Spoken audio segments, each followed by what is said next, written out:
नमस्कार. मितवा स्टोरी चॅनलमध्ये आपल्या सर्वांचे स्वागत आहे. मागील भागात आपण पाहिलं, श्रावणी सगळ्यांसाठी कपडे घेऊन आली आणि ही गोष्ट आजोबांना अजिबात आवडली नाही.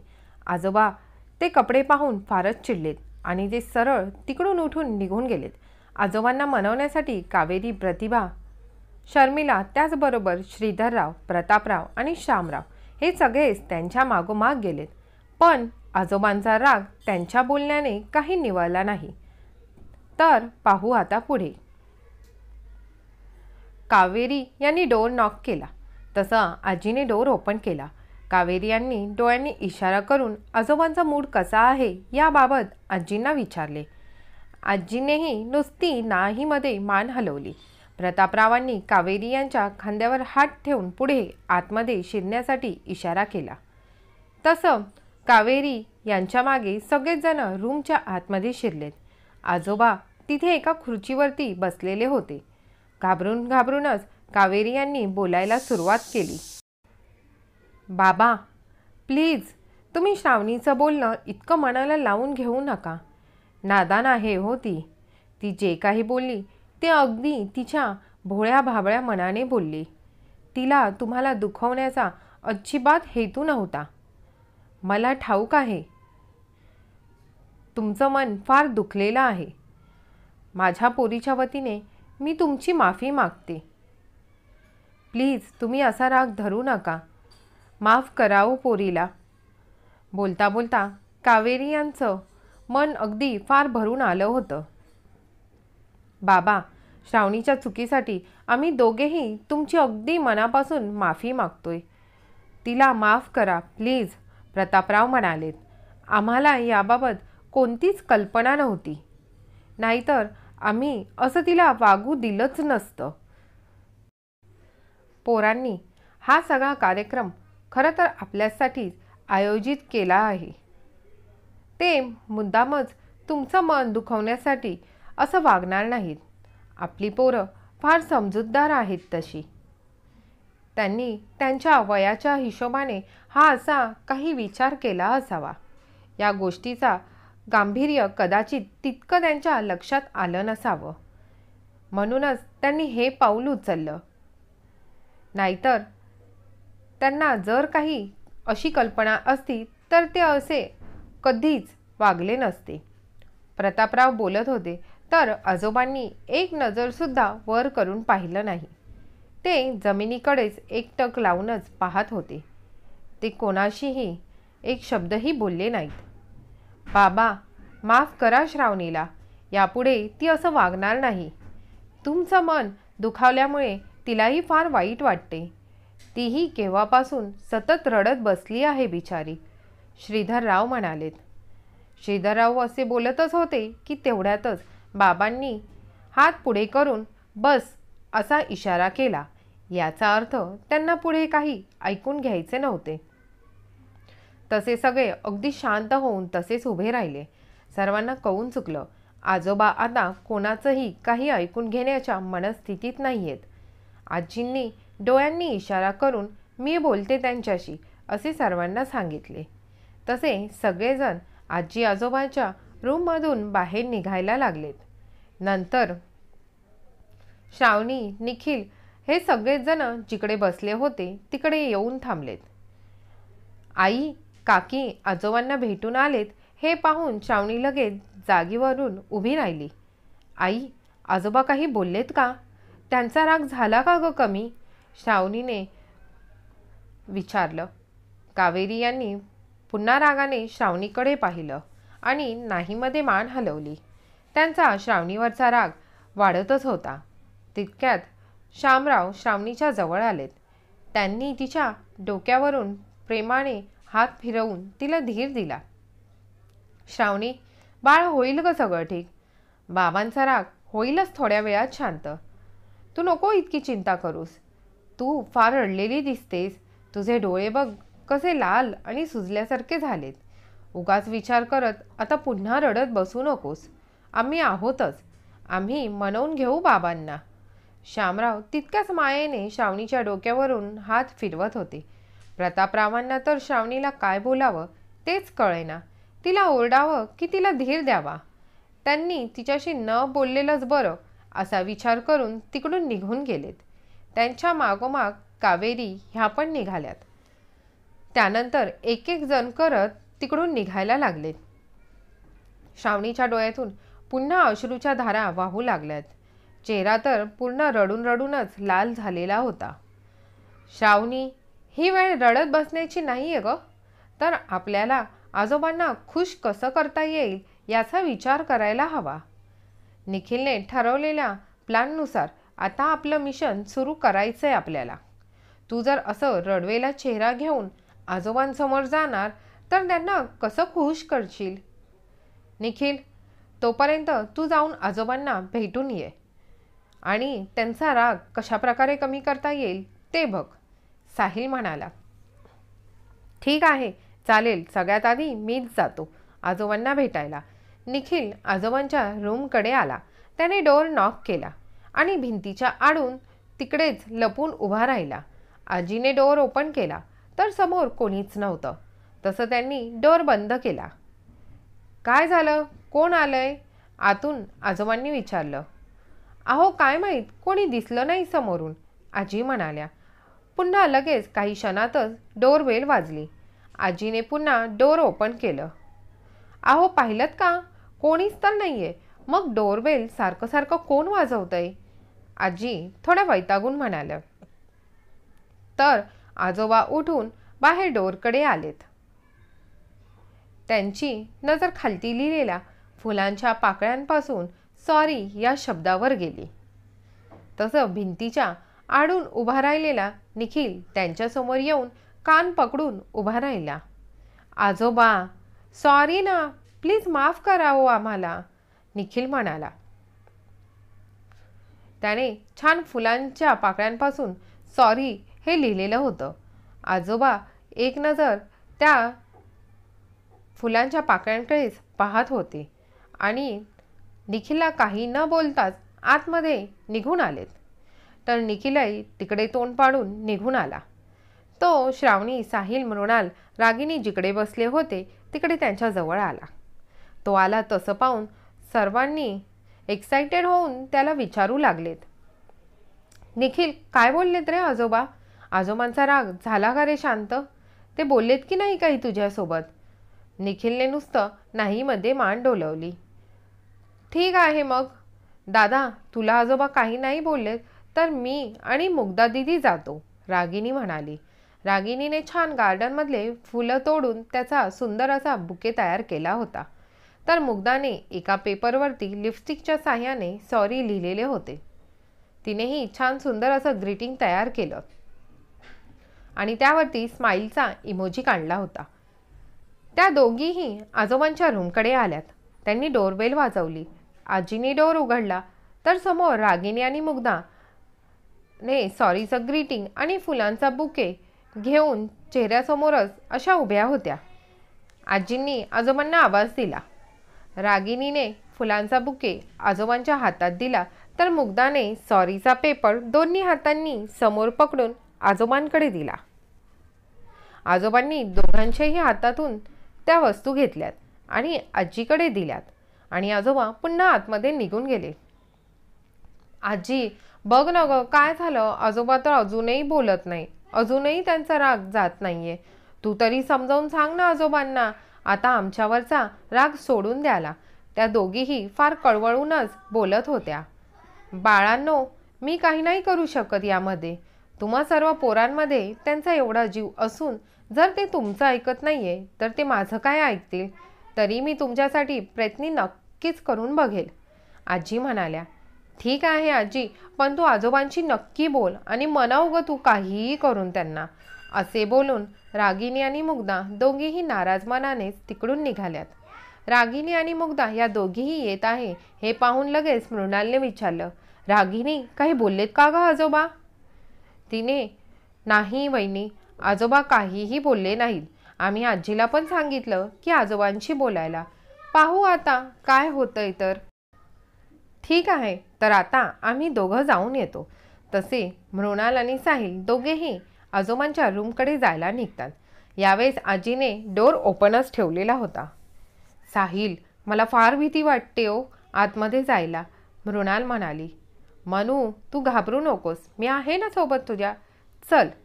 तसं आजी आजोबांना ठाऊकच होतं, एक एक करत आता हे सगळे जण येणार आहेत, म्हणूनच कदाचित त्यांनी तो डोअर ओपन ठेवलेला होता. साईच्या एका हातात ट्रे होता, तर दुसऱ्या हातात त्याने मृणालचा हात पकडला होता आणि ते दोघेही आजी आजोबांच्या रूममध्ये शिरलेत. आजोबा समोर खुर्चीवर बसले होते. साहिलने तो ट्रे आजोबांसमोर ठेवला. साहिलने तो ट्रे अगदी केळीच्या पानांनी झाकून असा आणलेला होता. साहिलने केळीचं पान साईडला केलं आणि तो ट्रे आजोबांसमोर थोडासा पुढे ठेवला. त्यामध्ये सॉरी या शब्दाची जिलेबी तयार करण्यात आलेली होती. आजोबा, आमच्या सगळ्यांकडून तुम्हाला अगदी मनापासून सॉरी. पण प्लीज तुम्ही असं नाराज होऊन अबोलं नका धरू आमच्याशी. आम्हाला कोणालाच चांगलं अजिबात वाटत नाहीये. तुम्ही बोलत नाही आहात आमच्यासोबत तर, साहिल खूप कळवळून म्हणाला. आजोबा, श्रावणीला हा प्रकार इतकं होईल हे खरंच माहीत नव्हतं हो. तशी ती खूप चांगली आहे. तिला मी सांगून ठेवेल आमच्या घराच्या गोष्टीमध्ये तिने तिचे मत आणि विचार देऊ नये म्हणून. मी बोलेल तिच्याशी या विषयावरती, पण प्लीज तुम्ही असा राग धरू नका. प्लीज आजोबा, बोला ना आमच्याशी, मृणाल थोड्या रडक्या स्वरातच म्हणाली. यावेळेस पण आजोबा काहीच बोलले नाहीत. ते तसेच बसून राहिलेत. ते फक्त त्या जिलेबीच्या ट्रेकडेच एकटक पाहत होते. कुणास ठाऊक त्यांच्या मनात काय चालू होतं तर. साहिल आणि मृणाल आजोबा काही बोलण्याची वाट बघत होते, पण बराच वेळ होऊन देखील आजोबा एक शब्दही बोलले नाहीत. शेवटी ते दोघेही तिकडून नाराज मनानेच रूममधून बाहेर निघालेत. साहिल, आता फक्त साऊथ जायची बाकी आहे. आजोबांचा पारा तिला पाहून अजूनच चढू नये म्हणजे झालं. ते आपल्या कोणाशीच एक शब्दही बोलायला तयार नाहीयेत. मग ते श्रावणी गेल्यावरती कशा प्रकारे रिॲक्ट करतील? तिचं काही ऐकून घेतील का आजोबा? का आजोबा अजूनच चिडतील? मला तर न विचार करूनच फार टेन्शन येतंय, मृणाल साहिलला म्हणाली. बघू आता, कुणास ठाऊक, कदाचित श्रावणीच्या बोलण्याचा फरक पडेल आजोबांवरती. आता तीच बाकी आहे. चल बघूया काय होतंय तर. साहिलने मृणालच्या खांद्यावरती हात टाकला आणि ते दोघेही श्रावणी होती तिकडे येऊन उभे राहिलेत. त्या दोघांना येताना पाहून श्रावणीने विचारलं, दीदी, जीजू, आजोबा काही बोललेत का गं? त्यांचा राग झाला का कमी? मृणालने फक्त नाहीमध्ये मान हलवली. श्रावणी, बेस्ट ऑफ लक. आता फक्त तू एकटीच बाकी आहे शेवटची जायची. आपल्याकडे ही शेवटचीच संधी आहे आजोबांना मनवण्यासाठी, साहिल म्हणाला. सर्वांनीच श्रावणीला बेस्ट ऑफ लक केलं. तसं श्रावणी घाबरत घाबरतच आजोबांकडे गेली.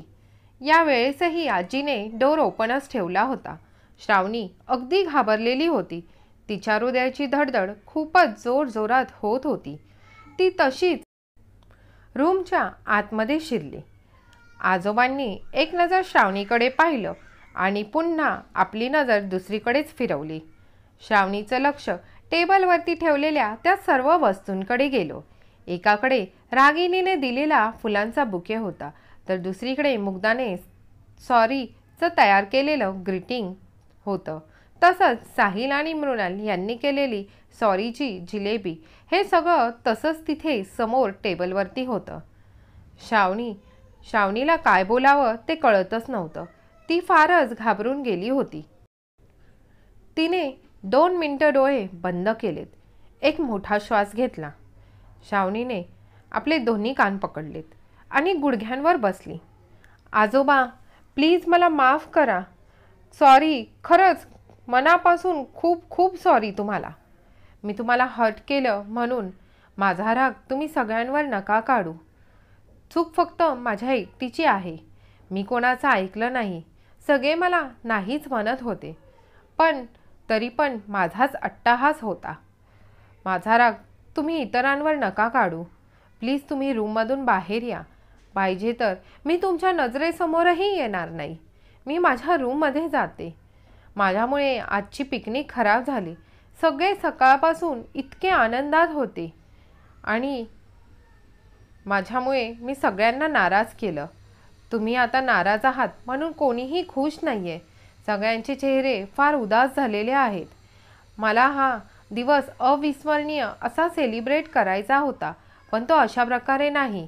आजोबा प्लीज बोला ना, एकदा तरी बोला. मी नाही येत तुमच्यासमोर, पण प्लीज तुम्ही या ना आता रूमच्या बाहेर.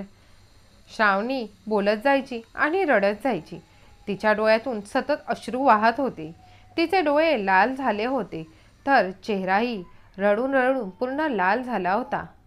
आजोबा तिकडून उठून खिडकीसमोर येऊन उभे राहिलेत आणि बाहेर पाहू लागलेत. आजी श्रावणीच्या जवळ आल्यात. त्यांनी तिच्या खांद्यावरती हात ठेवलेत. बाळ उठ, तू आता रडू नकोस. मी बोलते आजोबांशी. तू जा तुझ्या मित्रमैत्रिणींसोबत जाऊन बस. तुम्ही पोरं उगाच इतकं नाराज होऊन आपलं मन दुखवू नका. त्यांचा राग झाला की ते होतील शांत. तुम्ही आपला मूड खराब करून घेऊ नका. राग शांत झाला की आम्ही येऊच बाहेर. जा बाळांनो, आजी म्हणाल्यात. तसं श्रावणी उठून रूममध्ये बाहेर निघाली आणि सगळे होते तिकडे आली.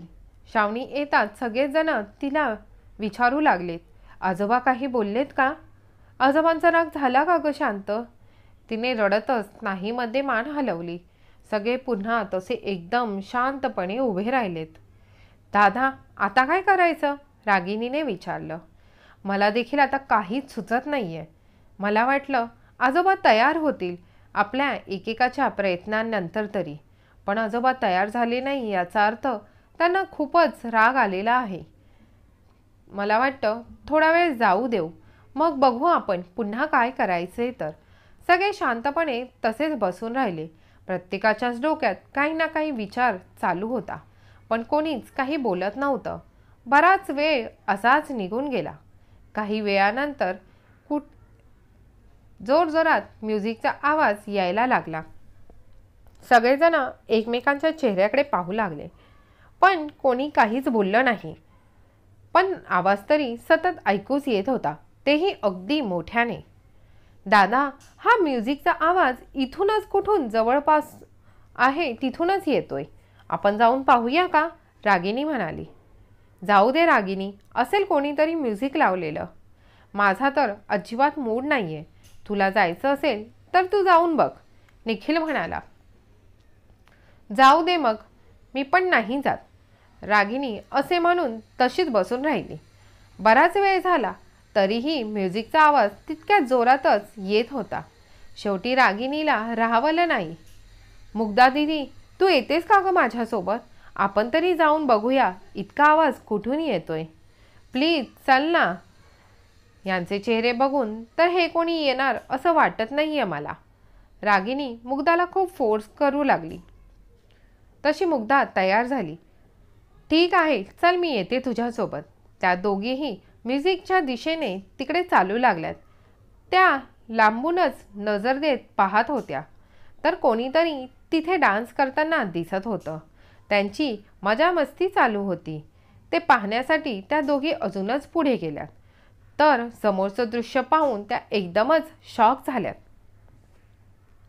दोघीही एकदम आश्चर्याने एकमेकींच्या चेहऱ्याकडे पाहू लागल्यात आणि तशाच घाईघाईने निखिल, साहिल, श्रावणी, मृणाल जिकडे बसलेले होते तिकडे येऊन धाप टाकतच पोहोचल्यात. दोघींनाही फास्ट चालून खूपच धाप लागलेली होती. निखिल दादा, साहिल दादा, चला पटकन बघा तिकडे काय चालू आहे तर. रागिनी आणि मुग्धा धाप टाकतच बोलत होत्या. तसे लगेच साहिल आणि निखिल जागेवरून उठलेत आणि उभे राहिलेत. रागिनी, मुग्धा, काय झालं ग? तुम्ही दोघं इतक्या धाप टाकत आलेत तर? नीट तरी सांगा मला, काय झालंय? एवढ्या का धावत आलेत तुम्ही? दादा, काय सांगू पहिले, चल तू लवकर. तू जे समोर बघशील ना तर ते बघून तुला पण चांगला शॉक बसेल. चल पटकन चल. रागिनी आणि मुग्धा खूप घाई करत होत्या. तसं श्रावणी आणि मृणाल त्याही जागेवरून उठून उभ्या राहिल्यात. आम्ही पण येतो तुमच्यासोबत. काय झालंय? रागिनी मृणालने विचारलं. अगं वहिनी विचारू नको, चल पहिले लवकर. तसं सगळेच घाईघाईतच रागिनी आणि मुग्धाच्या मागोमाग निघालेत. श्रावणी आणि मृणाल दोघीही एकमेकांच्या चेहऱ्याकडे पाहत होत्या आणि त्याही तितक्याच घाईघाईत चालत होत्या. ते सगळे म्युझिक चालू होतं तिकडे येऊन उभे राहिलेत. रागिनी, तुझा काही डान्स करायचा मूड आहे का? ते लोक बघ तिकडे एन्जॉय करताय. तुला कुठे त्यांच्यामध्ये जायचंय का डान्स करायला? इथे आधीच काय चालू आहे सगळ्यांचं आणि तुझं काय? निखिल रागिनीला ओरडत म्हणाला. डान्स करायचंय म्हणून कोणत्याही लोकांमध्ये जाऊन नुसतं डान्स करायचं का आपण? अगं आपलं आधी ठरलेलं होतं, पण आपल्या आजोबांचा मूड अजूनही चांगला झालेला नाहीये. निखिल रागिनीलाच बोलत बोलतच वैतागत सुद्धा होता. दादा, तू 1 मिनिट शांत राहा. मला बोलायच्या आधी पहिले पुढे येऊन तरी बघ काय चालू आहे तर. या पटकन आमच्या मागे. पहिलेच नुसती बडबड करतायत तर. तसे सगळेच जण जिथे म्युझिक चालू होतं तिथे येऊन उभे राहिलेत. समोरचं दृश्य बघून निखिल, श्रावणी, मृणाल आणि साई हे शॉक होऊनच एकमेकांच्या चेहऱ्याकडे पाहू लागलेत. तर समोर कावेरी, शर्मिला, प्रतिभा यांनी टी शर्ट आणि ट्राउझर पॅन्ट घालून चेहऱ्यावरती गॉगल लावून त्या मस्तपैकीच डान्स करत होत्या. त्यात विशेष म्हणजे आजीने सुद्धा टी शर्ट आणि ट्राउझर पॅन्ट घालून चेहऱ्यावरती गॉगल लावून मस्तपैकी नाचत होती. शिवाय प्रतापराव, श्यामराव आणि श्रीधरराव हे देखील टी शर्ट आणि 3/4 पॅन्ट तसेच चेहऱ्यावरती गॉगल आणि डोक्यावरती टोपी असे पोशाख घालून तेही मस्तपैकी डान्स करत होते. बाबांनी सुद्धा 3/4 पॅन्ट आणि टी शर्ट गॉगल लावून एका हातात छडी तर दुसरा हात वर करून ते देखील मस्त नाचत होते. समोरचं दृश्य पाहून ते सगळेच एकमेकांच्या तोंडाकडे पाहू लागले. हे तर इथे मस्तपैकी डान्स करत आहे, तेही आपल्याला न बोलवता. केव्हापासून म्युझिक चालू आहे तेव्हापासून कदाचित हे डान्स करत असतील आणि आपण यांचाच विचार करत तिथे बसून राहिलोय. निखिल म्हणाला. मी पुढे जाऊन बघतो नक्की काय आहे तर. तो पुढे होऊन आजोबांशी बोलायला गेला. तर असं काय झालं की आजोबांचा मूड पूर्णपणे बदललात ते पाहू पुढच्या भागात. कथा आवडली असेल तर लाईक करा आणि चॅनलला सबस्क्राईब करायला विसरू नका. धन्यवाद.